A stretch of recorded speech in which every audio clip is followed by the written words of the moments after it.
இப்படிப்பட்ட இந்த குரு பகவானுக்குன்னு நிறைய சிறப்புகள் இருக்குது. இவர் என்ன பண்ணுறாருன்னா, இந்த கல்வி, கேள்வி, ஞானத்துல எல்லாம் சிறந்து விளங்குறாரு. சாஸ்திரங்களை எல்லாம் கரைச்சி குடிச்சிடுறாரு.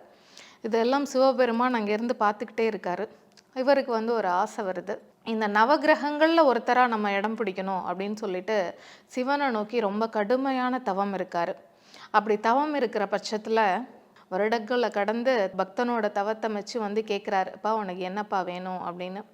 பிரகஸ்பதி அப்படின்னு இருந்தாலும் எனக்கு நவகிரகங்களில் ஒருத்தராக எனக்கு நீங்கள் அங்கீகாரம் கொடுக்கணும் அப்படின்னு சொல்லி கேட்குறாரு. உடனே சிவபெருமானும் நீ நவகிரகங்களில் ஒருத்தராக காட்சியளிப்ப அப்படின்னு சொல்கிறார்.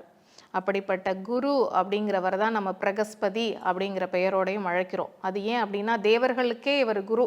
எல்லாருக்கும் ஒரு குல குருன்னு ஒருத்தர் இருப்பாங்க, நம்மளுக்கும் குருன்னு ஒருத்தர் சொல்லிக் கொடுக்குற ஆசான்னு ஒருத்தர் இருப்பார்.